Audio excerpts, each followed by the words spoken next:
वो रिस्पेक्ट इज्जत जब भी देते हैं जब जिम में पैसा होता है। आपको 7 ईयर का डायरेक्ट सेलिंग का एक्सपीरियंस है। हर एक पर्सन को एक साथ मिल के चला पाए, ये है लीडर। डायरेक्ट सेलिंग का फ्यूचर आने वाले कुछ सालों में क्या रहेगा?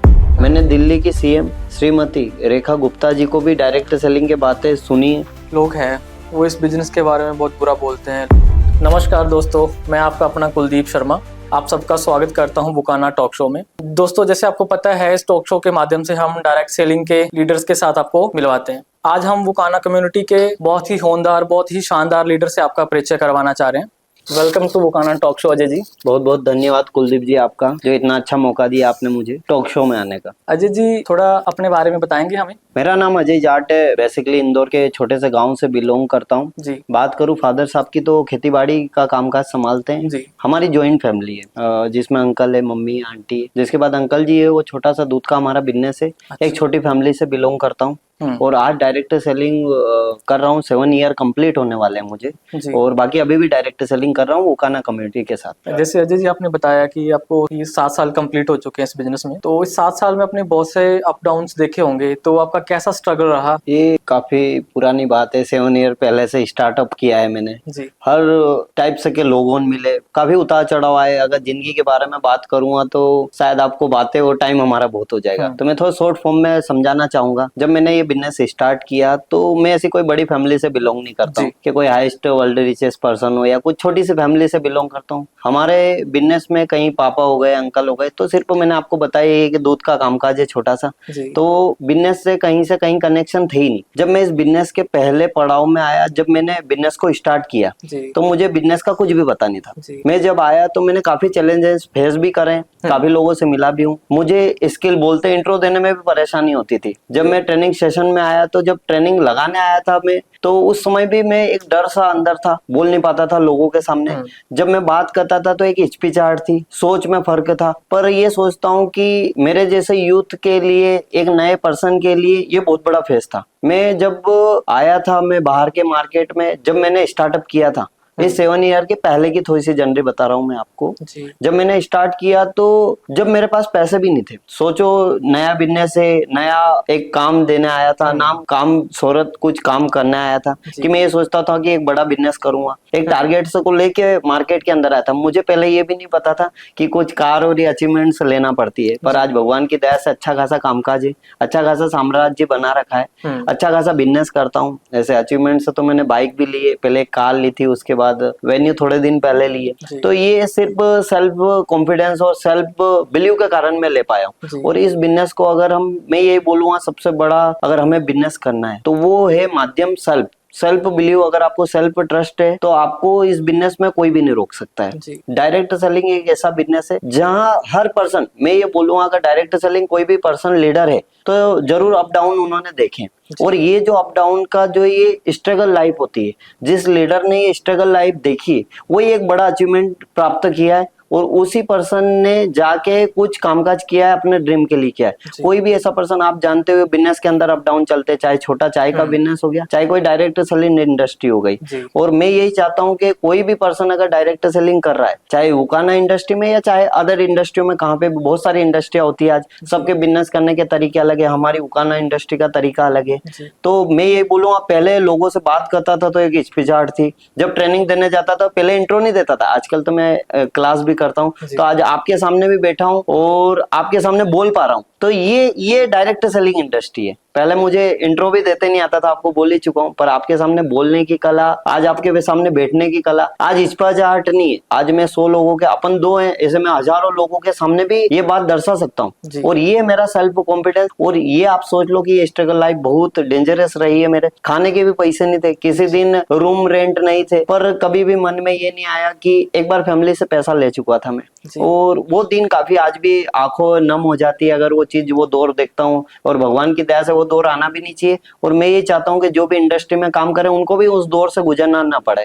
पर ये डायरेक्ट सेल इंडस्ट्री उस दौर से गुजराती है, ये मुझे पता है। बाकी बात करूँ तो जब मैं रूम रेंट के पैसे नहीं होते थे, कुछ एक इनकम ज्यादा नहीं बनती थी। आपको पता है कोई सा भी बिजनेस शुरुआती दौर में अच्छी उड़ान नहीं पकड़ सकता, चाहे वो कोई सा भी बिजनेस है, चाहे बुकाना हुई या कोई सी भी इंडस्ट्री हो गई। तो यही लाइफ रही है, यही स्ट्रगल मेरा रहा है। और हर दिन उतार चढ़ाव देखे हैं मैंने, लाइफ के स्ट्रगल देखे हैं, गोल से पर मेरे दिमाग में एक ही चीज आती थी, वो आते थे मेरे ड्रीम्स कि मैं अगर रिटर्न लौट के अगर घर जाता हूँ या मैं रिटर्न लौट के अपने परिवार के साथ जाता हूँ। आपको भी पता है, परिवार हो गए, रिश्तेदार हो गए, हमारे आस पड़ोस के हो गए, या जो भी पर्सन है वो रिस्पेक्ट इज्जत जब भी देते हैं जब जेब में पैसा होता है। और पैसे मुझे कमाने, मैंने ऐसे काफी ट्राई किए हैं। जब मैं इंदौर के अंदर आया था, छोटी दुकानों पे कामकाज, ये वो, कभी मेडिकल लाइन में, तो कभी अप्लाई भी करता था कि मुझे कुछ ऐसा ऑप्शन मिल जाए कि 10 12 15 हजार मेरा रूम निकल जाए। पर जब मैं ट्रेनिंग सेशन में आया था तो मुझे लगता था कि मैं हमेशा मनी मैनेजमेंट लेके चलता हूँ। तो मैं यही सोचता था, जब जोड़ लगाता था कि 10,000 कमाऊंगा, साल का इतना होगा, 5 साल में इतना होगा, और अगर 5 साल में इतना होगा तो 20 साल बाद इतना होगा। पर पापा और इनके स्ट्रगल देख के, मम्मी के स्ट्रगल देख के, घर परिवार के स्ट्रगल, तो वो मुझे रातों की नींद में सोता था तो एक जब लगता था तो आंखें खुल जाती थी मेरी, और मैं यही सोचता था कि नहीं यार अजय, एक बार और स्टार्टअप। हर एक कदम पे आपको पता है, और हर दिन यही सोचता था कि कदम में बढ़ूं और ऐसा स्ट्रगल मारूं, ऐसी दमदारी मारूं। और आज भी यही बोलूंगा, खुन्नस पैदा हो जाती मेरे अंदर। खुन्नस का ये मतलब कि बात ऐसी नहीं कि कोई लोगों को मुझे तोड़ना है या बहुत सारे लोगों मिले, मैं आपको इतना डीपली भी नहीं बता सकता हूँ। लोगों भी जानते हैं, काफी टाइम से मैं डायरेक्ट सेल इंडस्ट्री, काफी टांग खींचने वाले मिले। कभी किसी परिवार वालों ने कोई भी नाम जोड़ दिया, इंदौर में अंदर काम कर रहे तो बढ़िया तरीके से रह पा रहे, नहीं रह पा रहे, चेकआउट करो। बाकी मैं फैमिली का भी बहुत शुक्रगुजार हूँ कि उन्होंने मुझे सपोर्ट किया तो आज मैं यहाँ पे हूँ। आज उन्होंने मेरे पे विश्वास किया, मैं यहाँ पे हूँ। आज जो भी मेरे साथ पर्सन मेरे कम्युनिटी में काम करे, मैं आज यहाँ पे हूँ। आज मैं आपके सामने बोल पा रहा हूँ तो ये मेरी उकाना इंडस्ट्री के जसकरण सिंह जी की बदौलत है। मैंने जिंदगी में पहली बार ऐसे पर्सन से मिला था मैं, कि मुझे लगा कि मैं इनके साथ काम करूंगा, तो मुझे पहले ऐसा थोड़ा हंसी मजाक करता था, और उनके साथ मैंने जब फर्स्ट बार मीटअप किया तो उस दिन मुझे पता लग गया था कि वजनदार पर्सन, और उस वजनदारी से ही मैं कंटिन्यू उनके साथ काम कर रहा हूँ। और तहे दिल से उनका भी शुक्रगुजार हूँ, शुक्रगुजार करता हूँ जो उन्होंने मुझे इस प्लेटफॉर्म पे आज बोलने का मौका भी दिया है। तो ये उनकी सब बदौलत है। और मैं यही करूंगा कि हर एक पर्सन को यही एडवाइस करूंगा, और जितने भी मेरे साथ काम करें उनको भी यही एडवाइस करूंगा। आने वाले जो भी परिवार के लोग हैं, मेरी एज के यूथ, मैं यही बोलूंगा कि बिजनेस बहुत अच्छा है, बस इस बिजनेस को अपने को अच्छा बनाना पड़ेगा। और लगातार मेहनत मांगता है ये बिजनेस, और मेहनत के दिन अगर फेस कर लिए, जो एक टाइम समोसा खा के फेस कर लिया, एक टाइम खाना खा के फेस कर लिया, अच्छे बिस्तर नहीं होते थे तो उस बिस्तर को भी साइड में करके सो लिए, कभी ये एहसास नहीं किया, कभी ये एहसास नहीं जताया कि नहीं यार हम एक अच्छी फैमिली से बिलोंग करते हैं। ऐसी फैमिली भी ज्यादा लो भी नहीं, ज्यादा हाई भी नहीं, बीच मीडियम फैमिली से बिलोंग करता हूँ। पर मीडियम फैमिली से आपको भी पता है कि घर एक बड़ा पैसा नहीं दे सकता है। घर अच्छा खाना दे सकता है, मम्मी बढ़िया खाना बना के दे सकती है, पर एक बड़ा पैसा नहीं दे सकती। इसीलिए मैं मार्केट में आया था कि मार्केट से मुझे अनुभव भी मिला, बहुत सारे जुनून के साथ भी काम किया, मैंने हौसलों के साथ भी काम किया, लोगों ने मुझे भी अप्रिशिएट किया, मैं लोगों की वजह से भी अप्रिशिएट हुआ। तो ये काफी टाइम से मैंने काम किया और लगातार मूवमेंट बढ़ाते गया, बढ़ाते गया, बढ़ाते गया। कभी छोटी मोबाइल की आस करता था, घर परिवार में मोबाइल नहीं थे, आज भगवान की दया से आईफोन है, बढ़िया तरीके से चला रहे हैं। आज फोटो शोटो लेते हैं, कोई सा फंक्शन अटेंड करते हैं तो अच्छा लगता है। मतलब आज पैरों पे खड़े हैं, आज किसी के सामने हाथ फैलाने की जरूरत नहीं होती। और वही दिन मुझे अच्छा लगता है कि आज कम से कम मैं लोगों की तरह बोल तो पा रहा हूँ, आज कहीं पे आके आपके सामने भी परिचित कर पा रहा हूँ। और अगर मेरा स्ट्रगल नहीं होता तो मैं शायद आपके सामने भी परिचय नहीं कर पाता। बिल्कुल। तो हर एक फेस किया, चाहे वो कोई आउटोडोरियम हो गया, चाहे कोई हीरो हो गए, चाहे कोई भी पर्सन, मैं ये चाहता हूँ कि कोई ने फेस बनाया है तो उस फेस के पीछे जो स्ट्रगल लाइफ होती है वो कोई नहीं देखना चाहता। हर कोई को एक बड़ी मंजिल का मुसाफिर बनना है, हर एक को ये चाहता है कि मैं फ्यूचर में बहुत बेस्ट करूं, पर उस फ्यूचर बेस्ट के लिए उसको क्या करना है ये पता नहीं। उस स्ट्रगल लाइफ को हर कोई फेस करना नहीं चाहता है। तो इस कम्युनिटी के साथ काम तो करना चाहता है, ज्वाइन करना चाहता है, साथ में बड़ा काम भी करना चाहता है, कार्स और बंगले भी खरीदना चाहता है, पर उसके बीच की जो दूरियां होती है वो स्ट्रगल हर कोई नहीं देखना चाहता है। तो मैं हर पर्सन को यही गाइड करता हूँ, आज मेरे साथ जितने काम कर रहे हैं उनको भी यही गाइड करता हूँ कि ये फेस हमें रखना पड़ेगा, और जो स्ट्रगल वाला फेस है उसको फेस करेंगे तो ये जो न्यू हमारी स्माइल है जो आपके सामने जो दिख रही होगी, तो ये स्ट्रगल में ही बयां कर सकती है। तो बस मैं ये चाहूंगा जितने भी पर्सन है, जो भी काम करने वाले हैं, देखो कहीं भी कभी बड़े डिसीजन लेना है तो फैमिली को भी फेस करना पड़ता है। फैमिली को, मुझे जब सोता था तो कितनी बार वन टाइम खाना मिलता था, खा नहीं कर पाते थे सुबह सुबह, तो मैं यही सोचता था, वो फेस करता था तो मुझे एकदम से याद आ जाते थे कि सुबह 9 बजे उठता था, मम्मी बोल देती बेटा अजय खाना खा ले, पापा आ जाते थे बोले खाना खाया कि नहीं खाया। जब आंटी और ये सबका प्यार होता था तो मैं जब सोता था तो मुझे ये लगता था कि वो खाना बेस्ट है यार, ये बिजनेस इनेस की दुनिया कुछ अलग है, ये काम की दुनिया। कभी कभी मन करता था कि कितनी बार मैंने प्रेस करके इस्त्री करके कपड़े पैक कर लिए, निकलने वाला था और ये सोचता था कि फिर पापा का चेहरा सामने आ जाता था, बोले अजय गया है मार्केट में और ऐसे ही खाली हाथ लौटा है। तो ये बहुत बड़ा डिफरेंस है, ये मेरे लिए बहुत बड़ा स्ट्रगल लाइफ रही है और मैं उस चीज को फेस करना मेरे लिए बहुत बड़ा इम्पॉसिबल था। जैसे अजय जी आपने बताया कि आपको 7 ईयर का डायरेक्ट सेलिंग का एक्सपीरियंस है, तो जैसे इस बिजनेस में अपलाइन की भूमिका बहुत अहम होती है, तो मैं आपसे जानना चाहता हूँ कि एक अच्छा अपलाइन कैसा होना चाहिए या कैसे बना जा सकता है? इसका आंसर शॉर्ट में बता देता हूँ मैं थोड़ा सा, जी। कि जो अपलाइन होता है एक पिता के समान होता है। जैसे पिता को चिंता होती है कि मेरा लड़का बड़ा होके बिगड़ ना जाए, हाँ बिल्कुल, वो कोई पारिवारिक संबंध है या कामकाज करता है तो पिता की जिम्मेदारी होती है कि वो उसको अच्छे रास्ते दिखाएं, ये काम करने वाला बन जाए, क्योंकि हर एक पिता का ये होता है कि बच्चा फ्यूचर में सेट हो जाए। तो अगर डायरेक्ट सेलिंग की बात करूं तो जो भी अपलाइंस है, अगर वो उनके डाउन लाइन्स की जिस दिन चिंता करने लग गए तो शायद ये बिजनेस बहुत बेस्ट बन जाएगा। क्यों? क्योंकि अपलाइन को चिंता है कि उसका भविष्य खराब ना हो जाए, डाउन लाइन्स के प्रति उनकी सोच है कि इसके घर में पैसा ना जाएगा तो क्या होगा। अगर अपलाइन सोच पा रहा है कि मैं इसको कदम से कदम बढ़ा के साथ में ले जाऊं, अगर अपलाइन सोचता है कि इसका फ्यूचर खराब ना हो, अपलाइन ये सोचता है, क्यों? क्योंकि डाउन लाइन्स ये सोचता है कि मैं इस बिजनेस को जो भी करने का क्रेडिट जाता है वो अपलाइन को देख के जाता है, क्योंकि अपलाइन बेस्ट है तो डाउनलाइन बेस्ट है। अगर अपलाइन को किसी मॉल में है तो डाउनलाइन मॉल है, अगर कोई अपलाइन कोई घर के अंदर हॉल में हंसी मजाक कर रहा है तो डाउनलाइन भी किसी हॉल में बैठ के हंसी मजाक कर रहे हैं। अगर अपलाइन ऑफिस में प्रेजेंट नहीं है तो डाउनलाइन ऑफिस में प्रेजेंट नहीं है, अगर अपलाइन ऑफिस नहीं आ पा रहे तो डाउनलाइंस भी ऑफिस नहीं आ पा रहे। तो हर चीज अपलाइन को देख के ही डाउनलाइंस करते हैं, और अपलाइन जो करेगा, अगर अपलाइन एक्टिव है तो डाउनलाइंस एक्टिव है। तो मैं यही बोलना चाहूंगा कि जो है मेन है अपलाइन,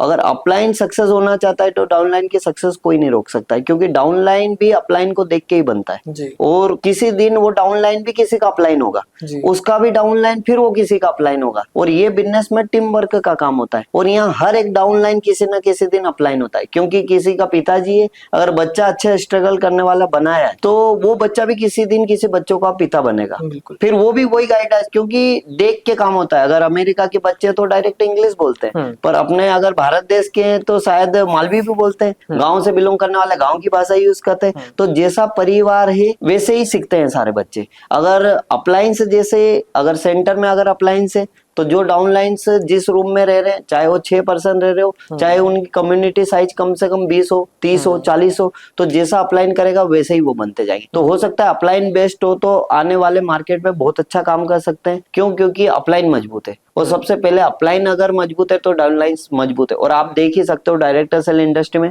जिनके अपलाइन मजबूत होते हैं उनके डायरेक्ट पार्टनर उससे भी ज्यादा मजबूत होते हैं। क्यों? क्योंकि उन्होंने स्ट्रगल देखा है अपलाइन का। क्यों? क्योंकि वो रात दिन उनके साथ बैठ रहे, रात दिन उनके साथ खाना खा रहे, रात दिन उनको उठते बैठते चलते फिरते हर चीज में वो देख पा रहे हैं। तो डाउनलाइंस किसका स्ट्रगल देख रहा है? वो देख रहा है अपलाइन का। तो अपलाइन बेस्ट है तो डाउनलाइंस का बनना बेस्ट, और अगर अपलाइन बेस्ट है तो सारी चीजें बेस्ट है। और आने वाले समय में फ्यूचर में सबसे ज्यादा साथ देने वाला होता है तो डाउनलाइंस है, और डाउनलाइंस मजबूत होना चाहते हैं तो अपलाइन को सपोर्ट करना ही पड़ेगा।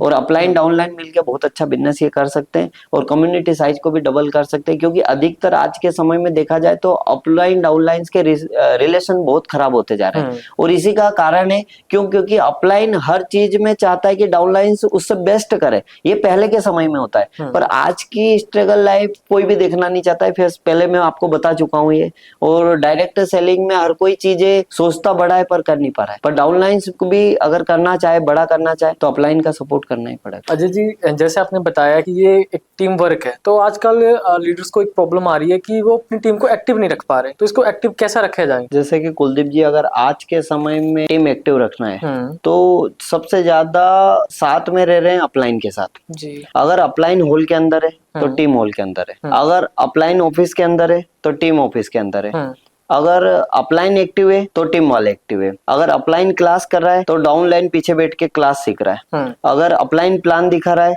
तो डाउनलाइन प्लान दिखा रहा है, अपलाइन अच्छी अर्निंग कर रहा है तो डाउनलाइन भी अच्छी अर्निंग कर रहे हैं। और आज के डाउनलाइंस और अपलाइंस ऐसे हो गए कि ना एक्टिव होते हैं और अनएक्टिव रहते हैं। अनएक्टिव होने के कारण मन में ख्याल आते हैं तो फिर खाली दिमाग तो आप भी जानते हो किसी का काम नहीं होता है। और खाली दिमाग रह के सोचने से बिजनेस नहीं चलता है। बिजनेस चलता है कि एक्टिवनेस से, क्योंकि टीम सबसे ज्यादा अपलाइंस को दे रही है और अपलाइन तेज है तो टीम भी तेज बनेगी। अगर अपलाइन में एक्टिवनेस है तो टीम में एक्टिवनेस है। अगर अपलाइन में जज्बात है अच्छे से बोलने के तो टीम में भी जज्बात है अच्छे से बोलने के। अजय जी, जैसे हम सब जानते हैं कि ये एक लीडरशिप का बिजनेस है, तो एक अच्छा लीडर कैसा हो सकता है या कैसे बना जा सकता है? कुलदीप जी, मैं बताऊंगा कि दो टाइप से के लीडर होते हैं। एक होता है गॉड मेड लीडर और एक होता है man made leader. God made leader मतलब भगवान द्वारा बनाया गया लीडर। जैसे कि आप स्कूल में देखते होंगे जी। तो जो मॉनिटर होता है तो बच्चे के एजुकेशन देख के पढ़ाई करी उसने और वो गॉड मेड लीडर हो गया। पर हमारे डायरेक्ट सेलिंग इंडस्ट्री में मैन मेड लीडर का ये मतलब होता है कि यहाँ पे बहुत सारे टाइप से के लोग आते हैं। जैसे कोई अच्छी फैमिली से आता है, कोई लो फैमिली से आता है, कोई बहुत ज्यादा हाई फैमिली से बिलोंग करता है। तो हर एक टाइप के अलग अलग पर्सन यहाँ पे आते हैं। मैन मेड लीडर का मतलब होता है कि जो सही डिसीजन ले पाए, अच्छा बुरे का एहसास कर पाए। अब यहाँ पे हर फैमिली के पर्सन बिलोंग करते हैं। अच्छे पर्सन भी आते हैं, बुरे पर्सन भी आते हैं। जिस टाइप की फैमिली उस हिसाब से बच्चे आते हैं। हाई फैमिली के भी आते हैं, लो फैमिली के भी आते हैं। और उन सबको साथ में लेके, क्योंकि एजुकेशन वाले भी आते हैं, नॉर्मल पढ़ाई वाले भी आते हैं, अच्छी पढ़ाई लिखाई करके भी आते हैं, अच्छे स्कूलों में पढ़ के भी आते हैं, गवर्नमेंट स्कूल में भी पढ़ के आते हैं। तो जितने भी पर्सन को एक साथ चला पाए वो है लीडर। जो हर एक पर्सन की भावनाओं से समझ पाए वो है लीडर। हर एक पर्सन को एक साथ मिल के चला पाए ये है लीडर। एक साथ अपना डिसीजन बना पाए वो है लीडर। जो अपने ड्रीम के साथ बच्चों के ड्रीम बना पाए वो है लीडर। जो अपने सपने पूरे करता है साथ में बच्चों के भी सपने पूरे करता है ये है लीडर। कुलदीप जी, मैं लीडरशिप को एक एग्जांपल के तौर पे आपको बताना चाहूंगा कि 100 कुत्तों का लीडर अगर एक शेर है तो अगर युद्ध हुआ तो एक शेर का जब युद्ध होगा तो उसमें कुत्ते शेर की तरह लड़ेंगे।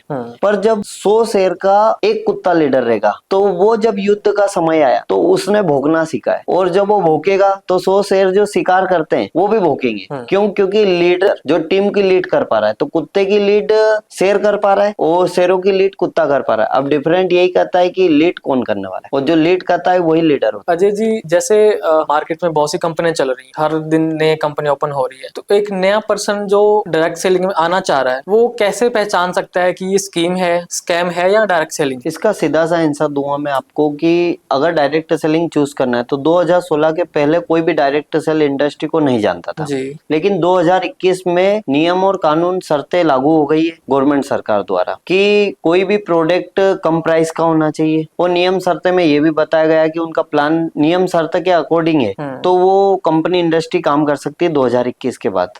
अगर फिर भी मैं ये चाहूंगा कि उसको एक बार फिर भी मैनेजमेंट डिपार्टमेंट चेक कर लेना चाहिए ताकि वो कंपनी चूज कर पाए। कंपनी सिर्फ प्लान नहीं बेच रही हो, कंपनी का जो प्रोडक्ट है वो वैल्यूएबल रेट में हो और उसका कुछ यूज हो। कोई भी कस्टमर अगर कोई प्रोडक्ट ले रहा है तो वो, अगर मेरी फैमिली की बात करूं तो पापा हो गए, मैं हो गया, मैं खुद बियर्ड ऑयल का जो हमारी उकाना इंडस्ट्री उसके बियर्ड ऑयल से आप देख ही सकते हो बियर्ड, तो उसका बेनिफिट भी है। मैं खुद भी एडवर्टाइजमेंट करता हूँ अपनी उकाना इंडस्ट्री का। अजय जी, वैसे तो हमने आपसे बहुत से क्वेश्चन करे, बहुत से आंसर लिए। हम जो हमारा ये वुकाना टॉक शो है इसमें हम सभी लीडर्स से एक कंपलसरी क्वेश्चन करते हैं कि आपने वुकाना ही क्यों चूज किया? क्योंकि वुकाना से बड़ी बड़ी कंपनियां, मार्केट में बहुत सी कंपनियां चल रही, तो आपने वुकाना ही क्यों चूज किया? ऐसा वुकाना में आपने क्या देखा? मैंने सबसे पहले वुकाना इंडस्ट्री में देखा कि यहाँ के जो प्लान है वो गवर्नमेंट के अधीन आते हैं। जो 2021 में नियम लागू, शर्तें लागू हुई है उसी के अधीन काम कर रही है। जो वेबसाइट है वो गवर्नमेंट के अधीन है। जो यहाँ के प्रोडक्ट है वो यूजफुल है। यहाँ सिर्फ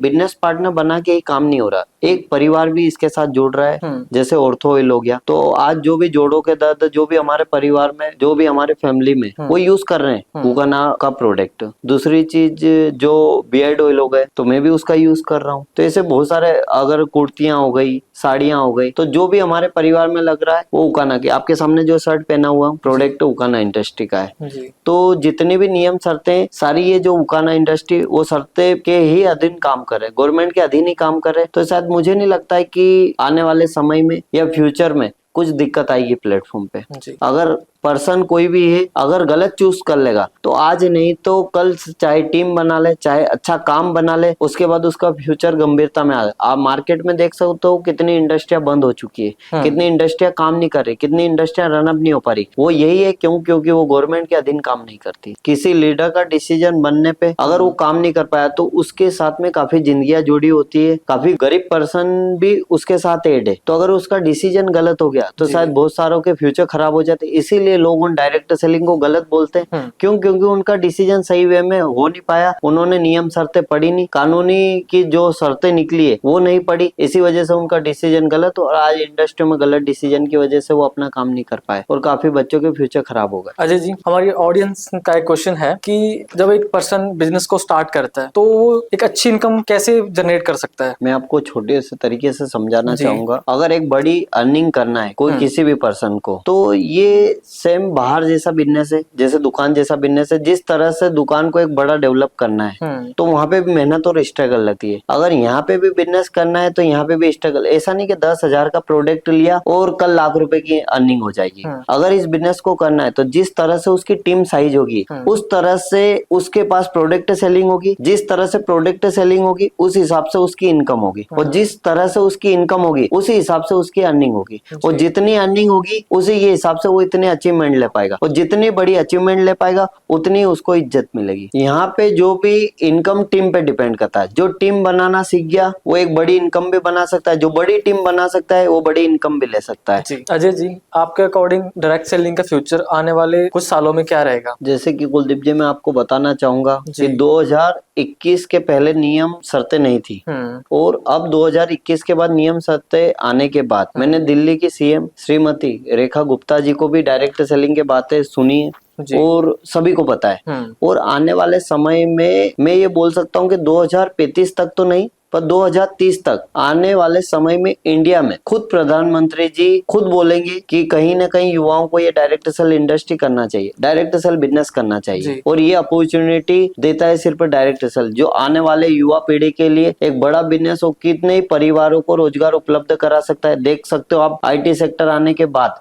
कितनी जॉबें खत्म हो गई है, युवा अपना काम नहीं कर पा रहे, घर गृहस्थी में काम नहीं कर पा रहे, अचीवमेंट्स नहीं ले पा रहे। और युवा अगर डायरेक्ट सेलिंग करे तो ये बहुत अच्छा प्लेटफॉर्म बन सकता है। भारत सरकार द्वारा चलाए गए अभियान डायरेक्ट सेलिंग सपोर्ट करता है, आत्मनिर्भर को सपोर्ट करता है, नारी शक्ति को सपोर्ट करता है, ऑनलाइन को सपोर्ट करता है, लोकल फॉर वोकल को सपोर्ट करता है। अजय जी, जैसे बहुत से लोग हैं वो इस बिजनेस के बारे में बहुत बुरा बोलते हैं। लोग बोलते हैं इसमें पैसा नहीं है, ये फ्रॉड है, इसमें कुछ नहीं रखा, इसमें कुछ नहीं मिलता, ये सिर्फ सपने दिखाते हैं। इसके बारे में आप क्या कहना चाहो? कुलदीप जी, ये हर एक प्लेटफॉर्म की बात है। अगर मैं डायरेक्ट सेलिंग की बोलूँ तो पिछले 7 ईयर से कर रहा हूँ। अगर पैसा आता ही नहीं तो मैं भी नहीं करता। और हर एक यूथ ये जानता है कि पैसा आएगा तो काम करेंगे, और काम ये बोलता है कि काम करो तो पैसा आएगा। और ये एक डायरेक्ट सेलिंग ऐसा प्लेटफॉर्म है जहाँ काफी कम समय में काफी ज्यादा पैसा अर्न कर सकते हैं, काफी कम समय में बहुत सारी अचीवमेंट ले सकते हैं। लेकिन अगर हमें 40 साल का पैसा अगर 1 साल में कमाना है तो 40 साल की मेहनत भी फिर हमें 1 साल में माननी पड़ेगी, और मेहनत मानने के लिए हर कोई रेडी नहीं। अजय जी, मैंने बहुत से लोगों को ये बोलते हुए सुना है कि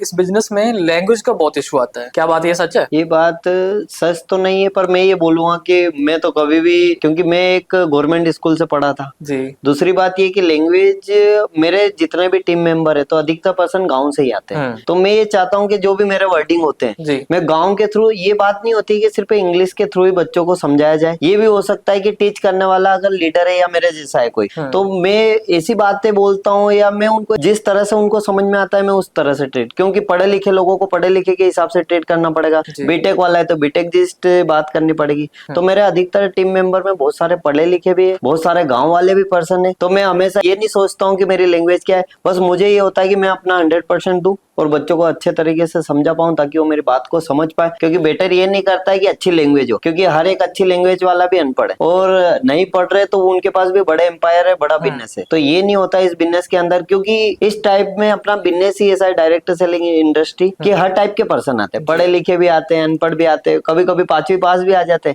मैं भी गाँव से आया तो मेरे को इंट्रो भी देते नहीं आता है। तो ये डायरेक्ट सेलिंग, आज जो भी बोल पा रहा हूँ, इंट्रो भी दे पा रहा हूँ आपके सामने, तो ये डायरेक्ट सेलिंग। बहुत बहुत धन्यवाद अजय जी, आपने अपना कीमती समय दिया। हमारे ऑडियंस को बहुत सी चीजें सीखने को मिली, बहुत सी बातें आपसे जानी हमने। उम्मीद करते हैं कि आपकी ये दी हुई नॉलेज सबको उनकी लाइफ में बहुत ज्यादा काम आएगी। Thank you so much Ajay ji, आपका मुझे हमारे भी शो में बहुत आने के बहुत लिए। अच्छा लगा, बहुत बहुत धन्यवाद आपका कि आज मैं उकाना टॉक शो में आ पाया, आज बात कर पाया। जब भी अगली बार मौका मुझे दिया जाए उकाना की इंडस्ट्री के साइड से, तो मैं कोशिश करूंगा और भी बेहतरीन टॉपिक लाएं और बिजनेस स्किल्स पे भी बात करें और टीम वर्क पे भी हम बात कर पाएं, जो डायरेक्ट सेलिंग के लिए बेहतर है।